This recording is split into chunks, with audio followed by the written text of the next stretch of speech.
법정이 완전히 초토화됐습니다. 조이대 파면 직후 터진 윤석열 사형 선고. 그 순간 마이크가 켜진 줄도 모르고 터져나온 충격적인 폭언. 이미 정해져 있었던 윤건희의 최후. 지금 바로 확인하시죠. 조이대는 진짜 문제가 너무 많아.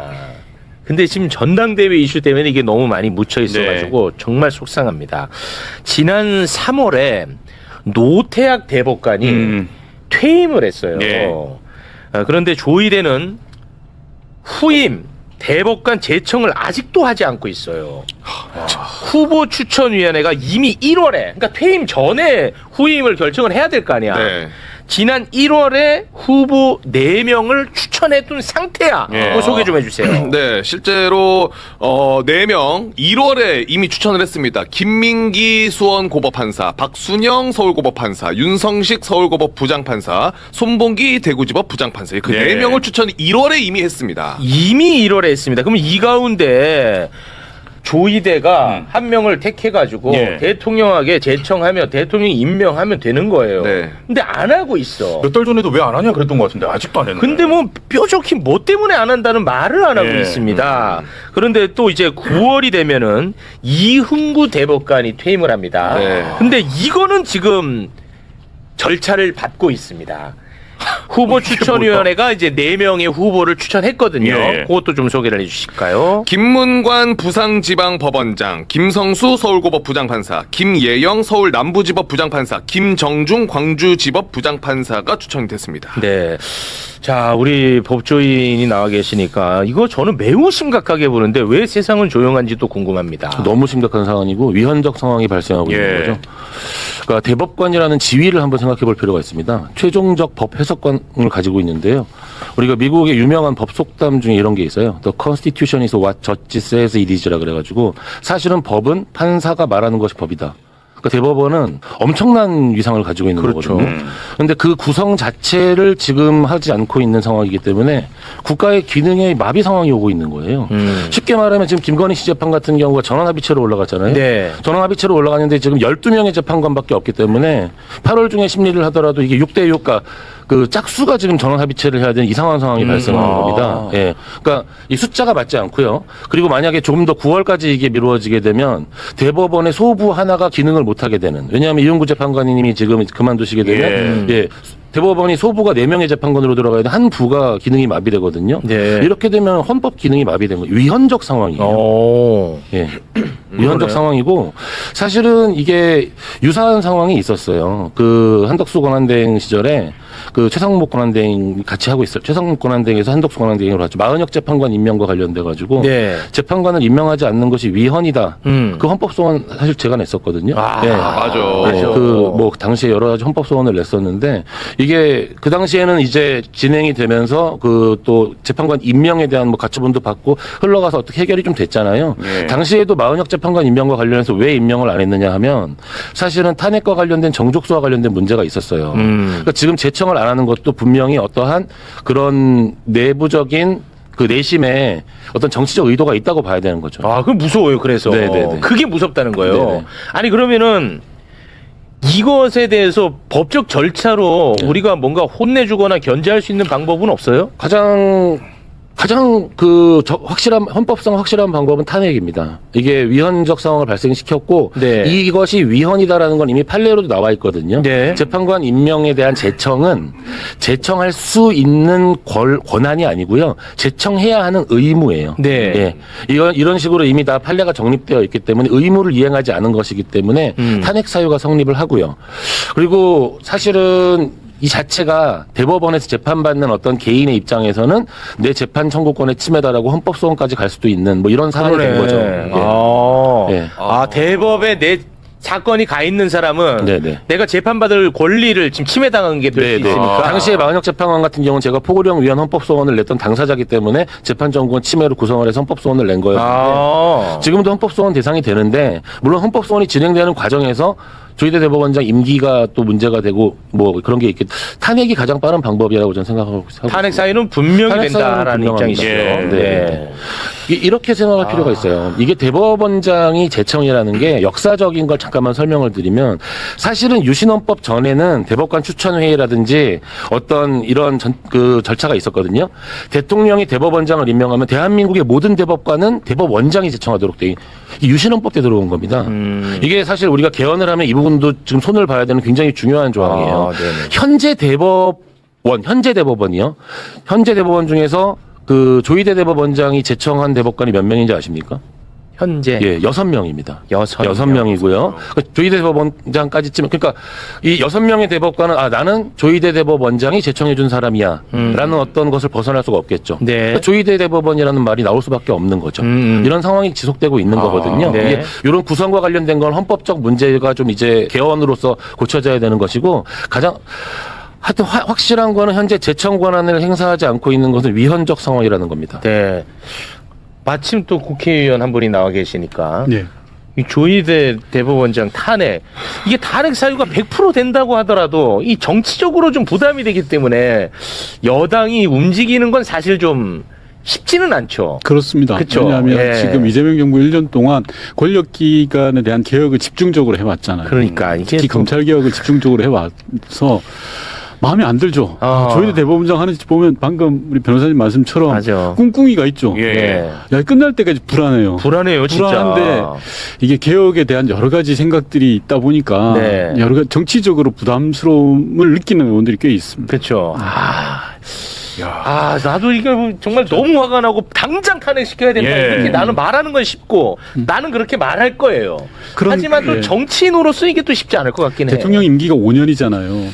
대통령 임기가 우리 단임제이기 때문에. 근데 실제로 일을 할 수 있는 건 초반 한 3년이거든요. 4년차, 5년차 가면 아무래도 힘이 빠질 수밖에 네. 없고 동력이 만들어가는 게 힘들어서 초반에 개혁 과제들을 집중하는 게 맞습니다. 네. 그래서 이재명 정부는 1년차에 권력기관 개혁에 대해서 집중했죠. 네. 당적인 힘을 합쳐서. 네. 근데 지금 2년차 들었단 말입니다. 2년차에 이 조희대 변수를 어떻게 할 거냐. 참 어려워요. 참 있는 그대로 큰일입니다. 말씀드리면. 네. 그러니까 지금 대법에서 자꾸 이상한 행동들을 많이 하고 있어. 예. 지금 이것도 그렇지. 그리고 시민단체가 윤석열의 대통령 시절에 네. 특활비를 공개하라고 소송을 냈었어요. 예전에. 그 당시 이제 다들 까먹었겠지만 2022년 5월 13일에 윤석열이가 강남 한식당 고급 한식당에서 그돈 많이 쓴 거. 약 500만 원 이상 예. 썼다는 얘기가 있고 네. 그리고 막 영화 보고 할 때 맞아요. 그때도 뭐 특활비로 쓴 거 아니냐 이제 그런 얘기들이 좀 있었거든요. 네. 그래서 이제 시민단체가 그 공개하라고 소송을 냈어. 그런데 2심까지 다 이겨버렸어요. 오. 그럼 이제 근데 대법에서 끌다가 며칠 전에 패소 취지로 뒤집어 버렸습니다. 며칠 전에. 요것도 좀 정리를 해주세요. 예, 그게 패소 취지로 나왔는데 사실은 패소는 아니고 이겼는데 진 판결이라는 이상한 결과가 도출됐어요. 이게 사실은 대법원에서 2년 2개월을 끌었습니다. 그러니까 2024년 4월에 대법원으로 갔거든요. 네. 대법원이 신속 심리했으면 사실은 그냥 승소로 끝나는 건데 지금 2022년 4월에 대법원에 갔는데 2024년 그러니까 2025년이죠. 2025년에 대통령이 바뀌었잖아요. 네, 대통령이 2025년. 그 지금 1년이 넘는 기간 동안 대법원이 들고만 있었어요. 그리고 지난주 금요일 날 그 판결문이 나왔는데 판결문이 몇 장이 나왔는지 아십니까? 원고지 5장짜리가 나왔습니다. 원고지 5장짜리에 뭐라고 썼냐면 피고가 잘못된 것 같아. 기록이 지금은 다 대통령 기록관으로 갔거든. 이게 끝이에요. 이게 뭐냐 하면 패소인 것 같지만 사실은 원고가 그냥 대통령 기록관장한테 다시 신청하면 이기는 소송인 거예요. 예. 그런데 지금은 대통령 비서실장이 피고로 되어 있으니까 피고가 잘못됐어라고 각하를 해버린 그러니까 각하로 파기환송을 해버린 거죠. 그러니까 피고가 네. 대통령 비서실장으로 되어 있으니까 그런데 이제 특활비 관련한 네네네. 윤석열 네. 정부 시절에 특활비 관련한 거는 네. 기록관에 넘어갔어. 네네. 그래서 이제 피고가 네. 비서실장이 아니라는 거예요. 네네네. 기록물 빼보에 하면 기록관에 있는 자료를 볼 수 있는 사람은 대통령밖에 없어요. 전직 대통령이라 하더라도. 그러니까 윤석열이 신청을 해야 되고 변호사님 말씀에 의하면 윤석열을 피고로 지정을 해서 재판을 해야 된다는 거예요. 윤석열을 피고로. 그럼 소송을 다시 하라는 거예요? 네, 소송을 다시 하라는 겁니다. 신청을 다시 하라는 거예요. 기록물법을 교묘하게 이용을 해서 제가 볼 땐 판결한 것 같습니다. 와, 왜 그렇게까지 하나 싶어요, 저는. 그 이제 그 피고와 관련된 거는 이제 대통령 기록관장을 상대로 한 소송이 있기는 해요. 이게 뭐 이제 뭐 의원님 말씀도 맞지만 관장 하여튼 지금 현재 대통령 비서실장이 이 기록을 안 가지고 있는 거거든요. 네, 그렇죠. 지금 비서실장님이 강훈식 비서실장님이죠. 예. 강훈식 비서실장님은 윤석열 때 기록이 없는 거예요, 실제로. 뭐 실제로 없죠. 예. 그리고 이거는 국가기관을 상대로 한 소송이니까 이거는 강훈식 대통령 비서실장이 관여할 문제가 아니야. 겉으로 보면 맞는 말인데 내용을 따져보면 대법원이 작년에 판결했으면은 그냥 기록 끝나는 건데 지금 정권 바뀌고 나서 2년 2개월을 끈 거예요. 끌고 2년 2개월. 끌다가. 예. 대법원이 지금 신속 재판 강조했거든요. 예, 그리고 2년 2개월 동안 이 정보공개 청구를 끌었습니다. 이 짓을 누가 했어? 그 사진이나 한번 보고 가죠. 사진. 노경필. 조의대제청 윤석열 임명이다 이거지. 이거는 제도적인 문제도 좀 있어요. 우리가 이제 뭐 이거는 이제 법리적인 이야기인데 혹시 우리 최욱 앵커님 미행 당해 보셨어요? 저는 미행 당한 적은 없습니다. 만약에 미행 국가기관이 정보 수집 차원에서 미행을 하잖아요. 그럼 나 미행하지 말라는 소송이 우리나라는 불가능해요. 이게 소송 유형에 없거든요. 정보 공개를 해달라 그러면 정보 공개해 의무 이행 소송 이런 게 소송 유형에 없어요. 우리는 정보 공개 소송에서 지더라도 다시 정보 공개를 다시 신청해서 다시 받아야 되는 요런 약간 제도적인 문제도 좀 있어요. 이건 약간 법리적인 거니까. 그러니까 법원 입장에서는 우리가 정보 공개를 해라는 판결을 안 내려도 되니까 마음껏 시간을 끌다가 그냥 끝 하면은 다시 정보 공개를 다시 시작해야 되는 거예요. 약간 제도적인 결함이 있죠. 네. 요거는 법을 좀 바꿔야 되는 부분이 있습니다. 알겠습니다. 자, 그리고 이제 대법이 찝찝한 게 김건희 재판. 예. 이거 이제 무기한 지금 연기되고 있거든요. 그렇죠. 대법에서 네. 전원합의체를 갖고 가면서. 예. 그래서 야, 이거 구속기간 만료돼가지고 풀려나는 거 아니야? 우리가 이런 걱정했잖아. 10월에 끝나니까. 우리가 그런 얘기 했습니다. 맞아요. 내가 의심이 많아서 그런지 모르겠는데 뭔가 김건희가 희망을 봤는지 캐릭터가 완전히 바뀌어서 나타났어요. 태도가 돌변했어요. 그전에는 재판정 들어올 때 이러고 맞아, 마스크 쓰고. 말도 못하고 그랬지. 지금은 난리가 와, 났어. 깜짝 기세 놀랐어요. 등등이야. 예. 관련한 이야기 지금부터 좀 나눠볼까 합니다. 윤석열 정부 시절에 당대표였던 국민의힘 당대표였던 이준석이 그냥 당대표 자리에서 끌어내버리고 그리고 유력 후보였던 유승민이 끌어내리고 나경원이 주저앉히고 안철수 모멸감 지하고 해가지고 결국 여론조사상 꼴찌였던 김기현이를 당대표로 만들어 줬습니다. 네.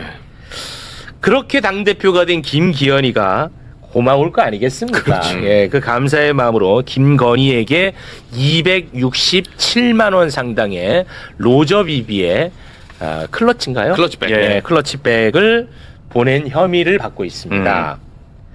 당시 클러치백과 함께 김기현이 부인이 메모를 남겼나 봐. 그게 JTBC를 통해서 그 메모가 일단 공개가 됐습니다. 네, 메모 내용을 보면요. 영부인님 감사드립니다. 긴 여정이었지만 대통령님과 영부인께서 곁에 계셔 주셔서 큰 힘이 되었습니다. 맡겨진 날 동안 총선 압승과 윤석열 정부의 성공을 위해 열심히 내조하겠습니다. 23년 3월 17일. 와, 이거 공개됐어요. 예. 자, 그런데 이것과 관련해 갖고 김기현 부부의 청탁금지법 위반 혐의에 대한 재판이 어제 있었거든요. 김건희가 증인으로 어제 나온 거야. 증인이죠, 증인으로. 그 전에는 이제 증인으로 나오라고 했는데 안 나가가지고 과태료 부과를 받았어요. 네. 근데 어제 이제 나온 거야. 캐릭터가 완전히 바뀌어서 나타났습니다.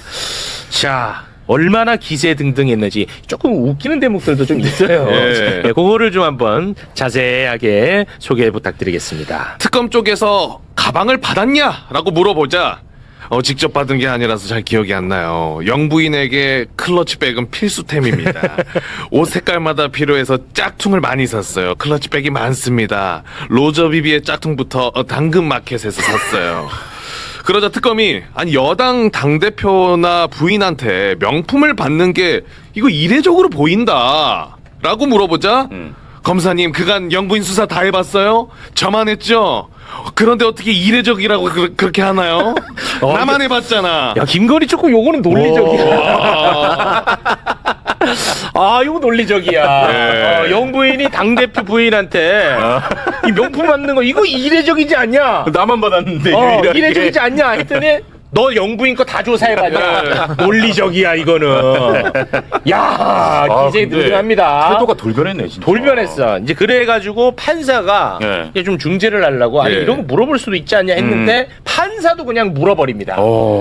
판사도 물어버려요. 판사가 클러치백 받는 분한테 어떻게 받았는지 추궁하는 거는 이건 질문이 당연하다라고 하자 판사님께서는 한쪽 평만 들지 마시고 조금 정확하게 들어주시길 바랍니다. 그러면서 판사가 가방 전달 자체를 특별하지 않은 일로 볼 수는 없는 건 아니냐. 특검 질문이 너무 강압적이에요. 저를 무조건 죄인으로 모는 것 자체가 이해가 안 가요. 그리고 오늘 저 자발적으로 나왔으니까 과태료 좀 깎아줘요. 아 뭐야 저 마지막에. 그런데 중요한 건 깎아주라고 하니까 과태료는 전부 취소가 됐답니다. 아, 됐대? 과태료는 아, 진짜 전부 취소됐대요. 나 좀 깎아줘.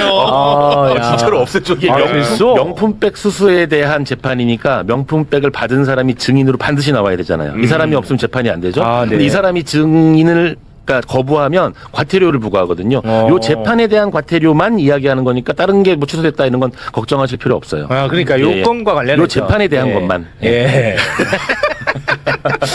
김건희가 태도가 많이 바뀌었는데. 완전히 바뀌었죠. 예. 그동안은 어쩌고 최우 앵커 말씀처럼 완전히 기가 죽어 있다가 맞아요. 지금 기가 살았어요. 이제 내 세상이야라는 것처럼 보여지고. 왜 불안하게 왜 그래? 그러니까 김건희가 묘종의 심경의 변화가 왔다라고 저는 봐요. 네. 안 그러면 저럴 리가 없어요. 그러니까요. 이게 그냥 재판이 아니고 다 공개될 거라는 걸 누구보다 잘 알잖아요. 네. 자기 메시지가 다 나간다는 걸 다 변호인으로부터 조력을 받았을 텐데 저렇게까지 한 건 네. 뭔가 이게 국민의힘 돌아가는 모양새라든지 네. 지금 잘 돌아가는 이야기들 전에 듣고 있다라고 봐야죠. 이거. 와, 이거 너무 불안한데. 네. 그리고 김건희 씨가 지금 저렇게 하는 건 전 정말 저 기사 보고 화가 났는데 클러치백 하나만 받은 게 아니잖아요. 그렇습니다. 네. 우리가 좀 복기를 해봐야 돼요. 이게 오래전 일 같은데 하나하나 좀 제가 설명을 짧게 아, 해볼게요. 일단 서희건설 회장으로부터 뭐 받았습니까? 목걸이 받았지, 브로치 받았지, 귀걸이 받았어요. 예, 반클리프. 세트로 해서 1억이 넘는 걸 받았습니다. 네. 그다음에 금거북이 누구한테 받았죠? 이배용. 교육위원장한테 금거북이 받았어요. 이배용이. 그죠? 그다음에 로봇계 한다고 경호처에 납품한다 뭐 하면서 서성비. 시계, 예. 아, 명품 시계, 바쉐론 콘스탄틴. 받았죠. 예. 자, 그다음에 공천 주겠다 그래가지고 김상민 검사한테 뭐 받았습니까? 점으로부터. 예. 네, 그림 받았어요. 네. 그리고 21g 대표한테 뭐 받았어요? 옷 받았어요. 머리끝에서 발끝까지 다 받았어요. 다 그 사람. 받았어. 그런데 중요한 건 제가 화났던 이유는 김건희는 받은 걸 그대로 뭔가를 대가를 해줬어요. 맞아. 자, 김상민 검사 같은 경우에 공천이 안 되니까 뭘 해줬습니까? 국정원 특보까지 내준 거예요. 법률특보. 국정원장 특보는 차관급입니다. 와, 그냥 자리 아니에요. 예. 직원들만 몇 명 있어 따로 있어요. 황금기 따로 나가고 와. 차관급 대우예요. 그리고 서희건설 1억 넘게 받아가지고 뭐 해줬어요? 사위 취업시켰잖아요. 아, 맞아. 한덕수 밑에. 다 걸려 있어 이게. 21g 옷 받아가지고 뭐 했어요? 관조공사 관조공사 시켰어, 맞아. 시켜줬잖아요. 그다음 가방 받아고 뭐 저는 이 김기현 대표권도 마찬가지라고 보는 겁니다. 자기가 아까 소개는 안 했지만 김기현 대표를 모함하는 거라고 막 김건희가 따지듯이 이야기했거든요. 맞아요. 예. 뭘 모함합니까? 제가 볼 때 당시에 김기현을 임명한 건 사실상 윤석열이잖아요. 맞아요. 이준석 내쫓고 예. 아마 이 가방이 이 클리치백이 너무 좀 작다고 생각한 건 아닐까 싶을 정도예요. 저는. 좀 작긴 작은 것 같아. 다른 거에 비하면 네. 좀 그랬던 것 같아. 그러니까 워낙 이렇게 받은 게 많아서 그런지 모르겠는데 이 포스트잇 이것도 치우지 않았던 것 같아요. 예. 그냥 이거를 내가 일부러 붙여놓은 게 아니고 그렇죠. 예, 미처 못된 것 같아요. 그렇죠. 워낙 많아서. 예. 예. 조금 전에 말씀드렸던 것처럼 1억이 넘어가는 것들은 자기가 다 뜯어봤을 것 뭐 같고 그랬겠죠. 이 클러치백은 쌓여 있었다는 거 아닙니까? 네. 그러니까 뜯었으면 진 적이 없었겠죠. 그러니까. 예. 그래서 이번에도 나 진짜 이거 나 너무 많아갖고 기억이 안 난다는 거를 되게 황당을 네, 많이 맞아요, 하더라고. 맞아요. 난 이거는 조금 진실한 것 같아.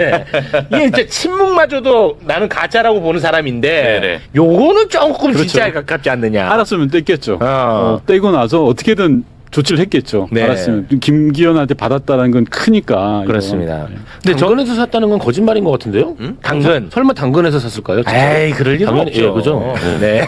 어디서 당근을 듣고 얘기하는 것 같은데? 네. 근데 저는 뭐 김건희가 지은 죄 중에 이 클러치백 이거는 나는 아무것도 아니라고 보고요.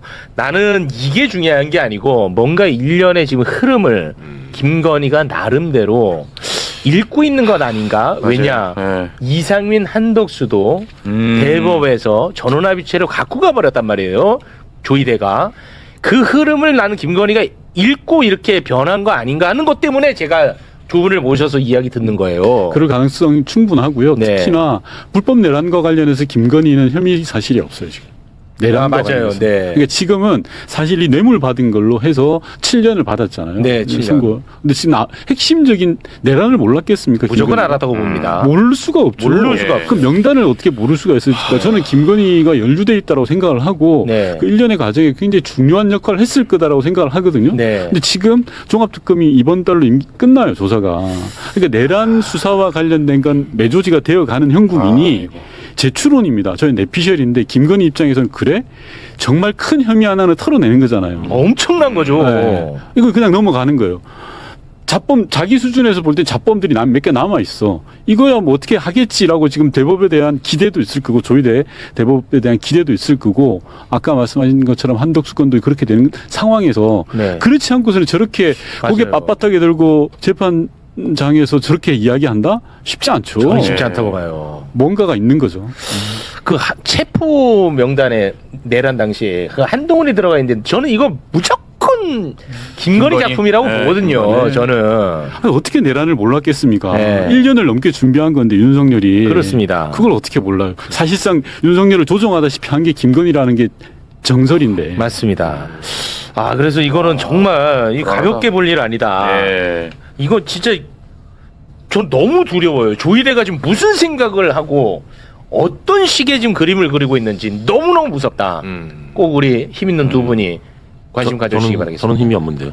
아 물리적 힘이 있잖아요. 아, 네네. 네네. 관심 가져주시기 바라겠습니다. 네. 아, 더 좀 이야기를 나누고 싶은 대목이 있습니다만 이제 또 빨리 가셔야 되기 때문에 두 분과는 여기서 인사를 나누겠습니다. 우리 김종환 변호사님은 혹시 시간이 좀 괜찮으면 네. 이따가 또 검찰개혁 관련 네. 이야기도 좀 해야 되는데 하시죠. 여기 그 땅콩버터 좀 먹고 너무 좋아요. 잠깐만 더 기다리시면 네. 어떨까 하는데 그럼요. 아, 가능할까요? 너무 좋습니다. 아, 고맙습니다. 네. 땅콩버터 맛을 이따 설명드리겠습니다. 아, 네, 고맙습니다. 아, 네네네. 너무 감사합니다. 두 분 대단히 고맙습니다. 아, 지금 한덕수 이상민 재판을 대법원 상고심 남겨놓고 있는데 전원합의체로 넘기기로 했다고 해요. 특검에서는 그걸 원치 않는다고 하는데 이거를 딱 보는 순간 뭐야 조이대가 장난치려고 그러는 거야. 그러면서 조이대 만약에 장난치면 이건 정말 국민의 이름으로 용서하지 않아. 이거 죽는다 막 이런 건데 무슨 의미입니까? 조이대 본인도 알아요. 이거 가지고 장난쳤다가는 잊은다는 본인이 거? 죽는다는 거 본인이 너무 잘 압니다. 그럼 왜 근데 넘기는 거예요? 아니 저는 이 부분에 대해서는 당연히 특검은 원치 않죠. 일이 늘어나는데 어마어마하게 늘어나요. 특검 입장에서는. 전원합의체로 가면 그렇죠. 왜냐하면 실제 이 과정에서 전원합의 차게 되면 최소 9인 이상의 법관들이 이거 달라 저거 달라 하고 일이 엄청나게 늘어나거든요. 근데 일단은 저는 이거 가지고는 저는 그렇게 봅니다. 법원 입장에서는 이런 판례가 없어요. 이런 판례가 없어요. 그냥 한덕수나 이상민 같은 짓을 했던 자가 없어. 대한민국 역사에. 그렇기 때문에 이런 부분에 대해서 대법원 차원에서 확고한 판례를 만들어둘 필요가 있다라고 생각했다고 보고 그렇다고 해서 제가 친조는 아닙니다. 저는 친조국은 맞는 말인데 친조이대 절대 아니에요. 아주 싫어하는 사람이에요. 그래서 긍정적으로 봐주려고 하는 게 아니고 실제로 조이대 입장에서는 누구를 챙겨가면서 살 수 있는 상황이 아니에요. 그렇기 때문에 뭐 이걸 가지고 장난을 치려고 한다? 내심은 그런 의사가 있을 수 있는데 그게 불가능한 상황이다. 그리고 한 명이 뭘 한다고 해서 밑에 있는 대법관들이 전원이 다 움직일 수 있는 그런 상황도 아니거든요. 그래서 그런 걱정은 크게 안 하셔도 된다. 그리고 법률적으로 봤을 때는 이런 판례가 없고 이 부분에 대해서 사법적 판단이 분명히 필요한 상황이다. 전원 합의체로 못을 박으려고 한다. 저는 그렇게 판단합니다. 그러니까 일단 조이대가 장난치려고 해도 못 칠 것이다. 네, 못 칩니다. 지금 우리는 이제 일단 한덕수 같은 경우에는 1심하고 2심이 완전히 달랐지 않습니까? 네. 그 뭐 또 법리 적용만 잘못해도 파기환송하면 정말 그건 참을 수가 없을 것 같은데 그럴 일이 없다. 본인들이 제일 잘 알고 지금 사법개혁에 대해서 목소리가 좀 낮아져 있잖아요. 사실은 작년 이맘때까지만 해도 사법개혁 목소리 엄청 높았고 거기에 이제 대법원관 숫자 늘리는 것부터 시작해서 헌재판소원 여러 가지가 들어왔잖아요. 근데 여기서 만약에 조이대가 장난을 쳐보세요. 어떻게 되나. 제가 근데 봤을 우리가 때는 이제 걱정한 건 그거잖아요. 일단 양쪽이 있는데 특검은 전원합의체 가는 걸 반대하고 한덕수 이상면은 전원합의체로 가게 해주세요라고 했는데 전원합의체로 간다라고 하니까 이쪽은 반대했고 이쪽은 원했는데 너무 복잡하게 생각하지 마시고 그냥 변호사 관점에서 한번 생각해 보세요. 예. 변호사 관점에서는 이거는 어디까지 저희 추측이에요. 저처럼 아주 못된 돈밖에 모르는 변호사들 입장에서 추측인데 대법원에서 뭔가 해야 돼요, 자기가. 그래야 성공보수도 받고 보수 얼마 받았는데 여기에서 전원합의체가 아닌 분과에서 끝나버리면 변호사 할 일이 없어요, 그냥. 자기 수임료가 정당화가 안 돼. 정말 여러 가지 의견서 이만큼 써가지고 아유 제발 이거 전원합의체에다 보내주세요라고 해야 변호사는 변호사 입장에서 일정 부분 역할을 할 수가 있고 거기에 따른 금전적 수익을 얻을 수 있어요. 저처럼 못된 변호사들은 그래요. 근데 특검 입장에서는 그냥 여기서 끝나면 아무것도 할 필요가 없어요. 그냥 여기서 끝나면 해피해. 근데 전원합의체로 가게 되면 여기에 대해서 다시 한번 기존의 사건 검토 다시 시작해가지고 법리 검토하고 저쪽 주장이 뭔지 한번 보고 거기에 대한 반박과 일이 엄청나게 늘어나요. 그냥 이거는 누가 했고 이 관점에서 보는 것보다 정말 간단하게 변호사하고 특검의 관점에서 보면 변호사 입장에서는 뭔가 일을 해야 자기가 성과를 만들고 자기 돈을 벌 수 있고 자기가 영광을 누릴 수 있는 관점이야. 그리고 특검 입장에서 그냥 끝날 수 있는데 이것도 잘 되면 본전이고 믿지면 망하는 게 특검 입장이거든요. 오케이. 그러면 됐네. 오히려 너무 복잡하게 생각하시면 안 돼요, 이런 거. 오케이. 간단하게 보시면 돼요. 보통은 소부에서 네 분이 다 합의되면 네 분이 저는 다 안 합의되면 가는데. 하는데 소부 관점에서는 지금 이 관점에서는 합의가 안 된 게 아니고 이거는 판례를 남기자. 판례를 남기자 국민의 관심사가 있는 사건이고 이게 소부에서 전원 합의체로 넘기는 요건이에요. 예. 요건 중에 이견이 있는 경우하고 국민적 관심사가 커서 전원 합의체 판단이 필요한 게 있어요. 그리고 그 부분 때문에 옮긴다는 걸 명시했어요. 예. 아니 뭐 결론만 안 바뀌는다면야. 그럼요. 오히려 더 좋습니다. 내라는 예. 확실하게 예. 주장할 수 있으니까. 저는 여기에서 조이대 혹은 일부 대법관들이 뭔가 장난질을 친다? 저는 그러면 오히려 땡큐라고 생각해요. 정필승 변호사님, 쉽니다. 네. 아니, 조이대가 정말 장난질은 못 치겠죠. 이미 여러 판례로 됐고, 1, 2심에서도 엄청나게 무건형이 나왔는데, 그걸 뒤엎으려면 뭐, 이재명 대선 때 이재명 대통령님 후보자를 박탈할 정도의 쿠데타인데, 지금 첫 번째 쿠데타도 제가 제대로 탄핵이라든지 처단을 못해서 여기까지 났는데, 이건 이렇게 되면 두 번째 쿠데타 일종의 이제 사법 내란 정식으로 일으키는 거거든요. 그렇죠. 국민들이 가루로 만들어 버릴 건데, 오히려, 전원합의체에서 정당하게 전원이 내란이 맞다. 내란 주요 임무 종사가 맞다. 이렇게 해주면 좋겠네요. 정책적으로 한두 명 정도 딴소리 할 거예요. 소수. 그렇죠. 소수 의견으로. 현재는 9대0, 8대0인데 이 대법원에는 숨어있는 극우 세력이 일부 있을 수 제가 있어요. 봤을 한두 때 명. 극우 세력도 있지만 약간 특히 전원합의체들이 되게 약간 좀 뭐랄까 정치적으로 그 숫자를 좀 맞춰. 구성하죠. 예를 들어서 이재명 대통령님에 대해 2019년이었나요? 그때 정말 좀 정치에 고관여 증인 변호사들은 그때 7대5 나올 거 다 예측했어요. 왜냐하면 예를 들어서 전원 일치도 해가지고 뭐 고등법원 판결이 꺾여버리잖아요. 그러면 고등법원 판결이 정치적 판결이었다는 걸 대법원이 인정하는 셈이 돼버려요. 그럼 정치 한가운데 들어와 버리거든요. 그걸 굉장히 싫어해요, 대법원이. 자기네들은 하늘 위에 있는 천상천하 유아독존이기 때문에 인간 세상의 정치 논란에 휩싸이는 굉장히 싫어합니다. 조이대가 작년 5월 달에 그 판결이 굉장히 치명적이었던 게 나름 사법부가 70년 동안 쌓아왔던 신뢰를 다 털어가지고 한 방에 넣었는데 꼬라버린 거예요. 근데 여기에서 지금 겨우겨우 이진관 판사 같은 님들이 판사분들 같은 분들이 어렵게 쌓아놓은 그 쬐끔의 사법 신뢰도를 다시 한번 털어버린다. 그것도 지금 성관이 사건 때문에 법원이 굉장히 지금 몰려 있는 상태거든요. 그 상태에서 한다.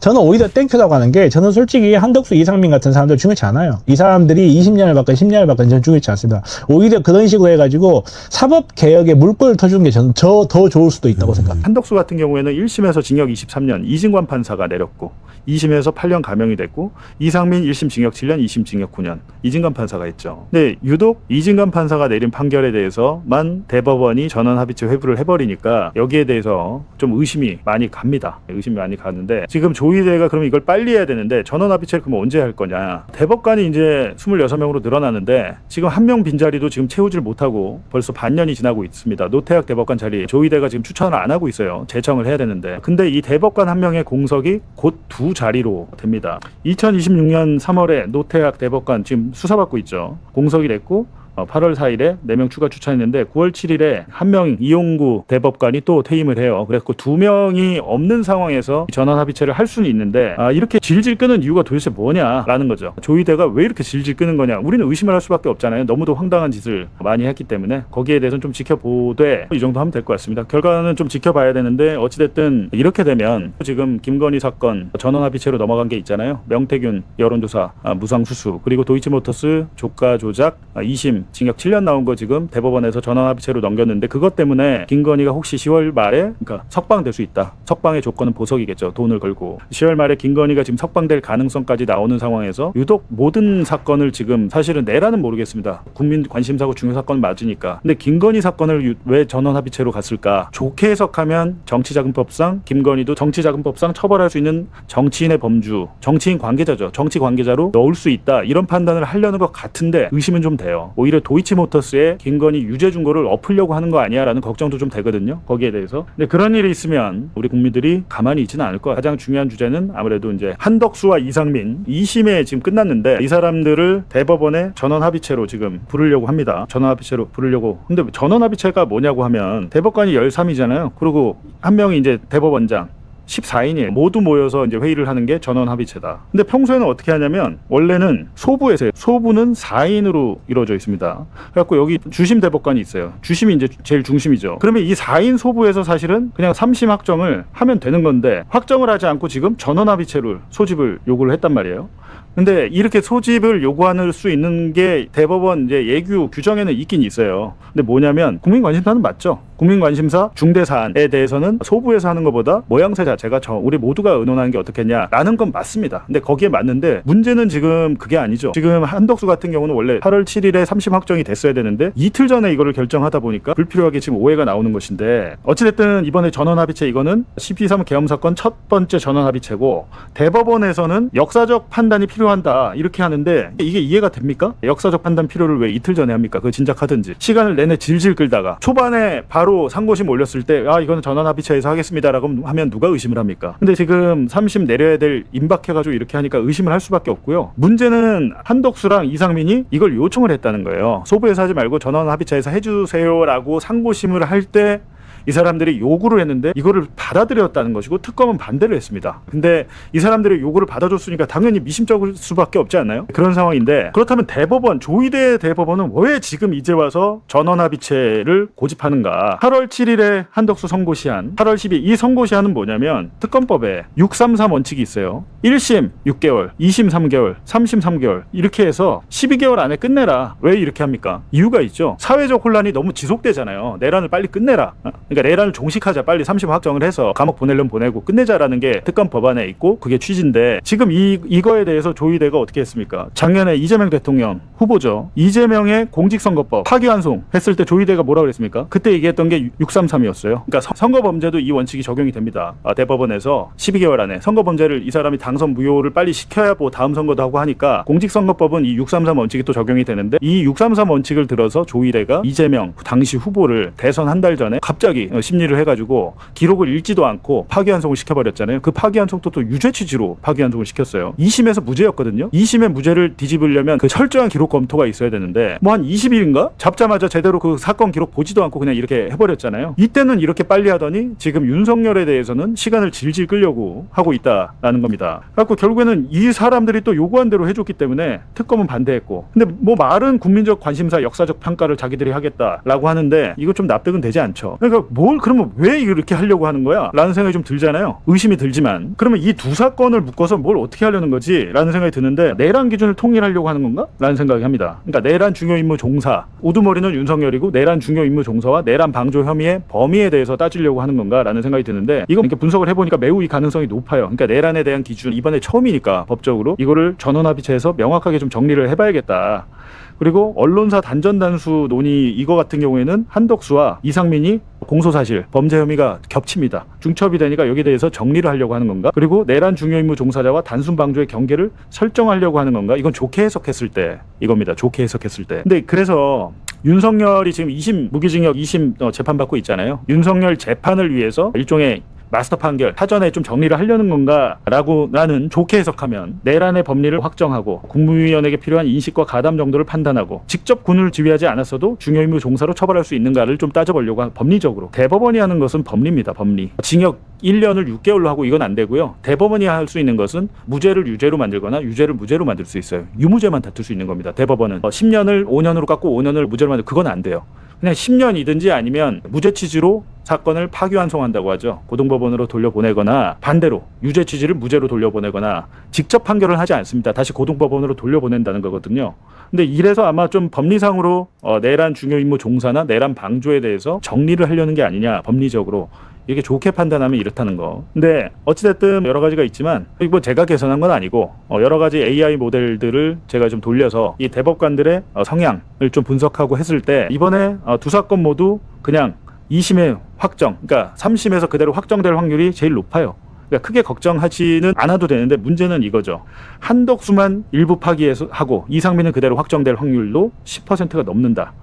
그리고 두 사건 모두 무죄 취지로 파기할 확률도 0.72%나 나왔다. 이게 좀 황당하죠. 그러니까 이 계산은 그냥 재미로 한 거니까 너무 심각하게 받아들이지 마시되 앞서 오세훈 1심 그리고 윤석열의 명태균 여론조사 1심 제가 그때 확률적으로 해서 거의 맞췄습니다. 거의 맞췄는데 모델이 정확해서 두 사건 모두 법리 해석이 잘못됐다면서 무죄 취지로 파기할 확률이 9.7%나 돼서 요거는 제가 좀 잘못 계산한 것 같은데 일단 이렇게 나왔다. 뭐 나온 걸 제가 숫자를 조작할 수는 없으니까 보여드리는데 그럼에도 불구하고 그대로 확정될 확률이 가장 높습니다. 가장 높다는 거. 근데 제 생각에는 저 개인적으로는 여기 2번 한덕수는 일부 파기가 되고 이상민은 그대로 확정될 것 같다라는 생각이 들었습니다. 뭐 대법원의 판단이 결국에는 윤석열 2심에도 영향이 갈 것 같다. 내란 중요임무 종사자에 대한 판단 기준, 법리적인 판단 기준이 확립이 되면 윤석열 등 이 여러 사람이 지금 재판받고 있잖아요. 그 재판에도 파급이 있을 것 같다. 왜냐면 조희대가 저는 지금 불안해갖고 아주 미칠 것 같거든요. 불안해하지 마십시오. 그거는 이따가. 그럼 뭐 일단 달려가 보겠습니다. 조희대.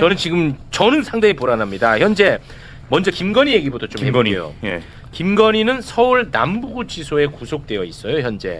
그런데 다시 풀려날지도 모른다는 우려의 목소리가 나오고 있습니다.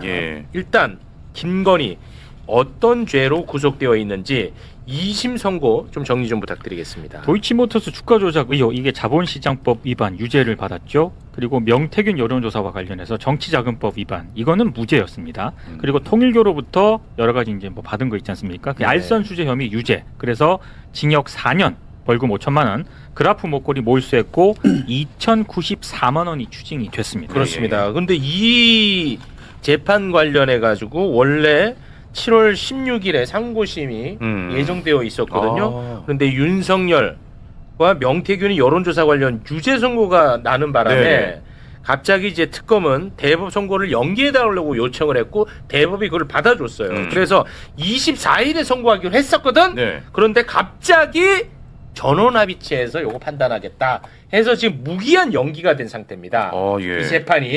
이제 그러다 보니까 김건희의 구속 만기일이 10월 28일까지예요. 그 사이에 이게 이제 최종 판결 안 나오면은 이게 풀려나는 것 아니냐 이런 이제 우려의 목소리가 있는데 관련해서 봉지욱 기자가 좀 관심을 많이 갖고 있던데요. 네, 근데 8월 그럴 28일. 가능성은 있는데 지금 다른 사건 선고가 하나 더 있죠. 9월 22일에 9월 달에. 그렇습니다. 네, 9월 달에 지금 다른 그 사건 메간 매직 관련한 네, 메간 거거든요. 매직이 1심 잠깐 메간 매직 네. 좀 띄워주시면은 요게 지금 징역 7년이 나온 예, 상태인데 예. 이게 이제 9월 22일에 2심 선고가 나옵니다. 근데 거기서 법정 구속을 시키면은 우려는 해소되지. 법정 구속이 될 겁니다. 아, 그래? 그래서 아, 네. 크게 걱정은 안 하지만 근데 왜 이렇게까지 하지라고 해보면 아까 이제 김건희 사건에 대해서 정말로 그 이진관 판사가 윤석열, 명태균을 유죄를 내렸기 때문에 그것 때문에 그런 거야? 김건희만 무죄니까. 그 생각도 하는데 한편으로는 도이치모터스 사건이 1심 우인성 판사 때 무죄였잖아요. 네. 근데 2심에서 유죄가 됐잖아요. 네. 도이치모터스 공동 정범이. 네. 근데 한편으로는 그렇다면 그 주가 조작 사건에서 공동 정범이 맞냐 안 맞냐 법리 좀 그런 법리를 따져보려는 거 아니야? 그런 생각도 들긴 들어요. 예. 그러면 그게 무죄가 될 수도 있다는 그러니까요. 우려네. 예. 만약에 뭘 다툴지는 모르겠는데 대법원이 뭐 형량을 정하는 건 아니고 유죄냐 무죄냐 이 법리가 맞냐 이것만 따지는 거니까 네. 도이치모터스 사건에서 혹시 그걸 따지려는 거 아니야? 의심은 되는 거죠. 아. 예. 제가 대법원 재판연구관 예. 했던 경험에 그렇습니다. 비추어서 뭐 여러 가지 가능성의 하나의 저의 추측일 수 있는데요. 네. 이 대법원에서 선고기일이 잡혔지 않습니까? 뭐 2번 연기되면서 이제 추정에다가 전압이 들어간 선고기일이 잡혔다는 것은 뭐냐면 그 소부 4명의 대법관들이 연구관 검토 보고서 다 들어갔고 이건 이제 선임 재판연구관, 선임부장 다 라인을 거쳐서 합의까지 맞췄다는 겁니다. 판결 초구도 돼 있었던 상태였고요. 네. 선고기일 잡히면 네네. 아주 그러면 이거는 상고 기각이었죠. 상고 기각일 가능성이 높아 보여요.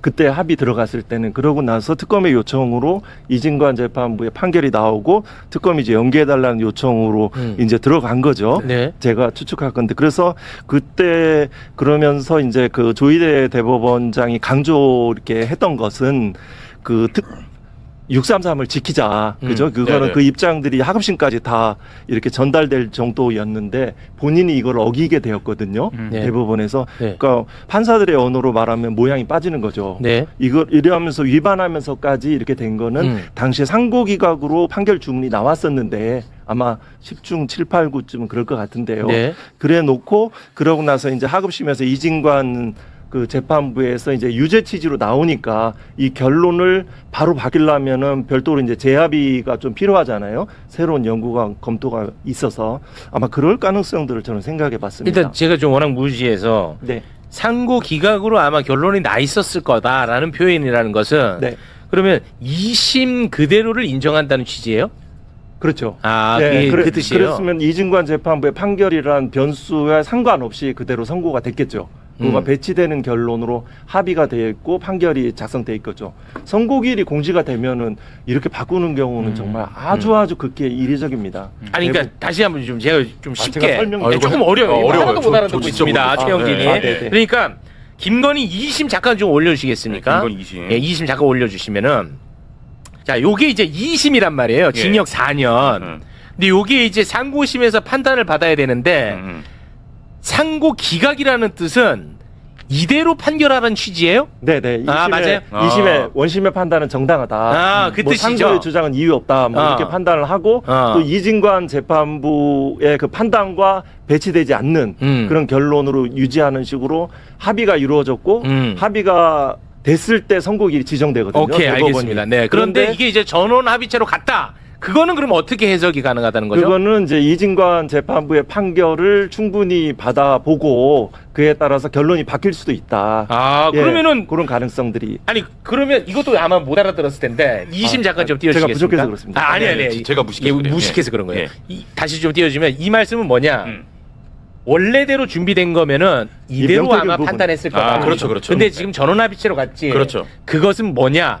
두 번째. 명태균 정치자금 위반 무죄잖아. 예. 요거를 유죄로 하려고 하는 것 아니겠느냐라는 해석입니다. 완전 이해됐어요. 아니, 유죄로 하려는 것은 아니고, 아니고? 유죄인지 여부에 대해서 조금 더 판단해보자. 신중한 신중한 검토를 검토를 해보자. 해보겠다. 오케이. 이런 취지로 될, 뭐 제가 생각하는 가능성 중에 하나입니다. 알겠습니다. 제가 아니 어떻게 근데 대법원 상황으로 사정을 보면 알겠습니다. 그게 확률이 제일 높죠. 아, 왜냐하면 됐어. 김건희 무죄, 명태균 무죄 나왔을 때 정치 활동을 하는 사람들이 아니라고 그랬어요. 네. 할 때. 그리고 영업 활동의 일환이었다고 했고 계약서도 없다 이렇게 했는데 이진관 판사 판결문을 보면 윤석열, 명태균 무죄 줄 때 묵시적인 합의, 묵시적인 계약이 있었다라고 봤는데 거기서 김건희의 역할이 더 주도적이었다라고 판시가 돼 있습니다. 판시가 돼. 근데 그렇게 판결을 해놓고 김건희를 갖고 똑같은 건데 무죄를 줘버리면 이게 좀 안 맞잖아요. 그렇지. 근데 그게 제일 이제 지금 보면 확률이 높은데 예. 혹시 하도 이상한 일이 많이 일어나니까 그렇지. 지금 도이치모터스 같은 경우는 1심에서는 방조 혐의는 있다라고 판결했어요. 우인성 판사가.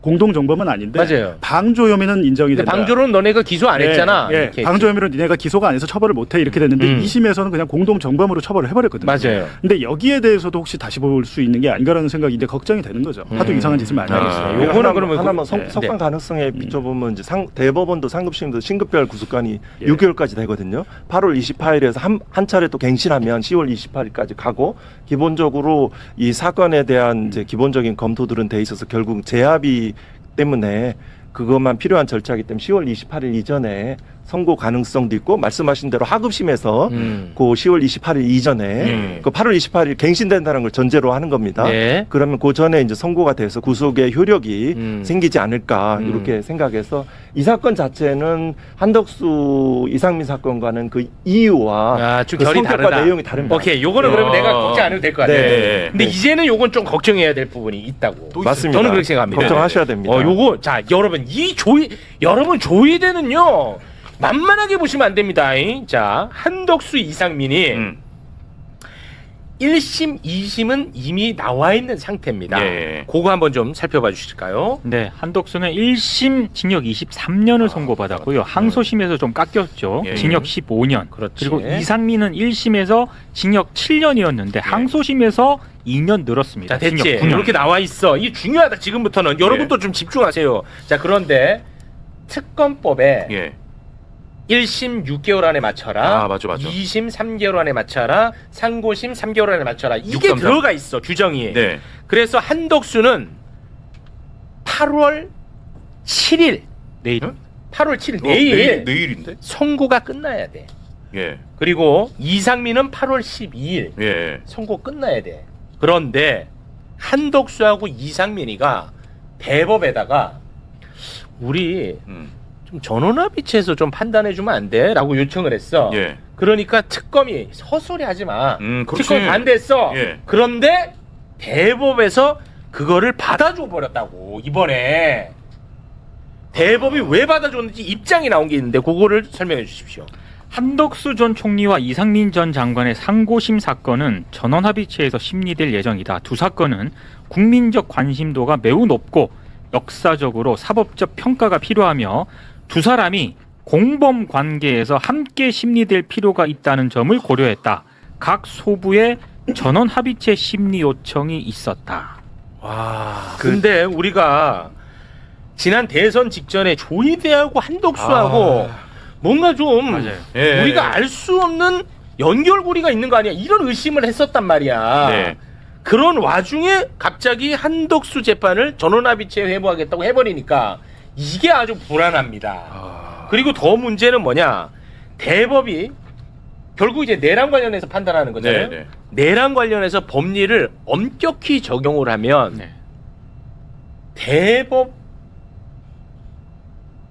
대법관들도 이게 골치 아파질 수가 있어. 왜냐?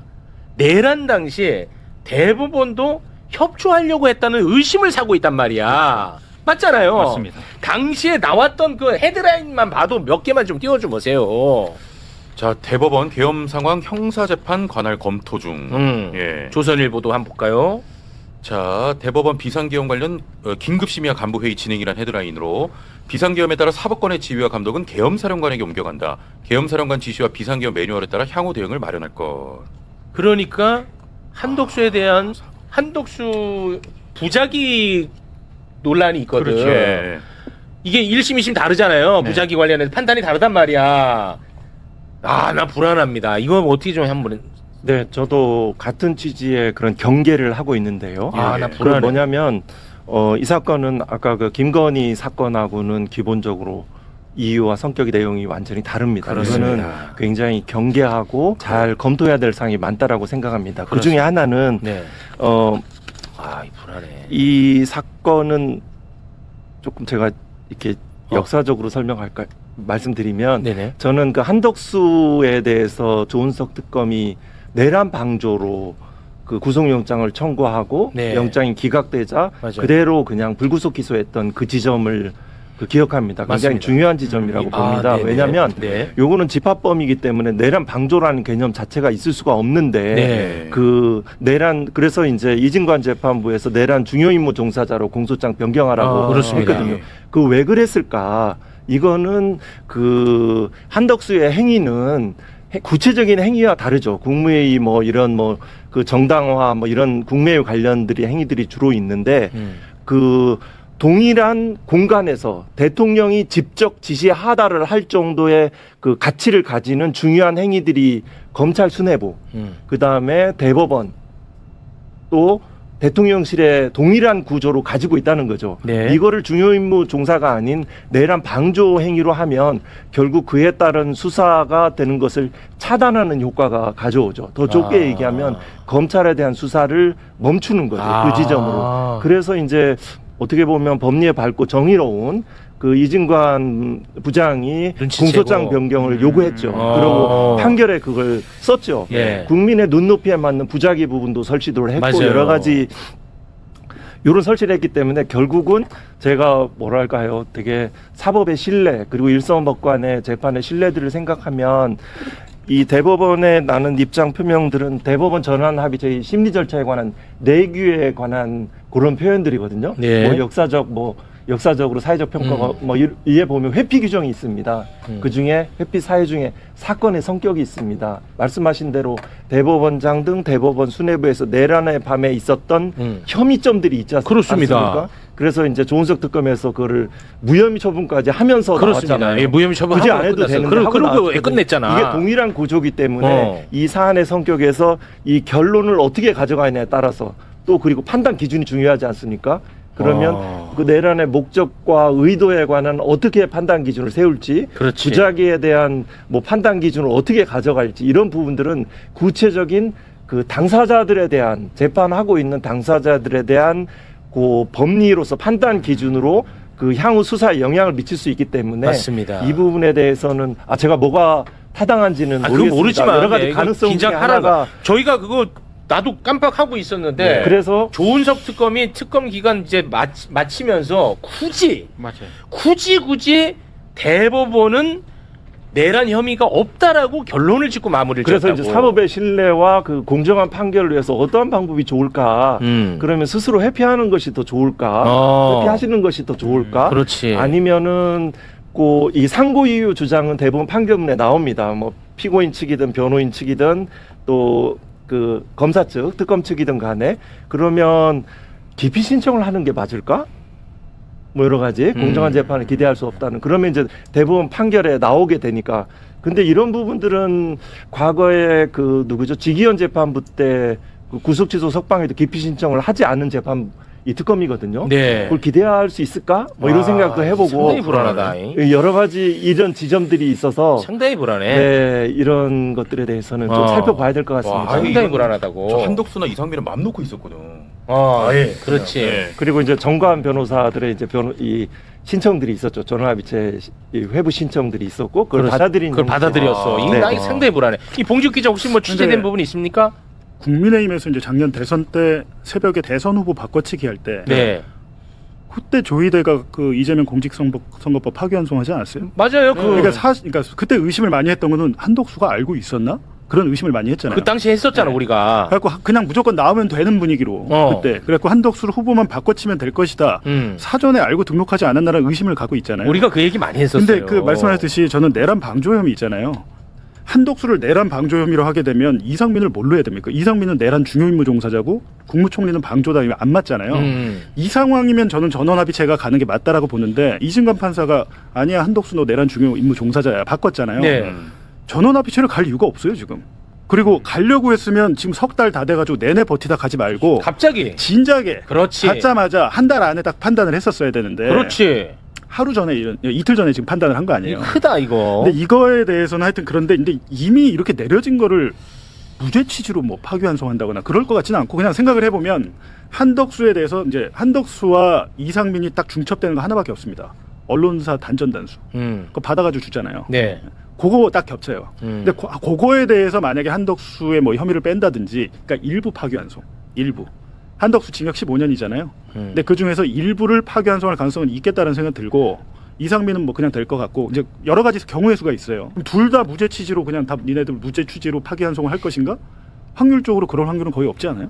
그 판결 없습니까? 이후, 그러니까 결론 부분을 말씀하시는데 예. 판결 이후에 그 대법원에 나온 아주 그 판단 기준, 예. 그 표현 하나가 굉장히 향후 수사에 예. 영향을 미칠 수 있다는 측면에서 제가 우려를 하는 지점이 있습니다. 또 하나는 9월 8일 날 이제 지금 현재 그 문재인 정부에서 임명된 대법관이 둘이었지 않습니까? 예. 이은구 대법관, 오경미 대법관이었는데 이은구 대법관은 9월 8일 날 퇴직합니다.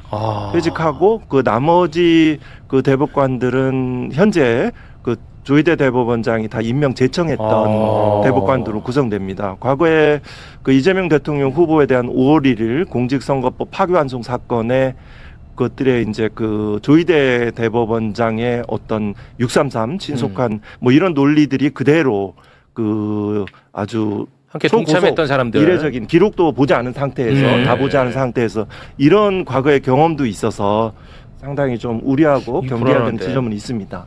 불안하다고. 아니 그래서 10번 또 헤쳐나가야죠. 자료를 네. 보시면 근데 과학적으로 한번 분석을 해봤을 때 뭐예요 이거는? 아니, 이거를 그대로 한덕수 이상민이 확정될 확률이 제일 높아요.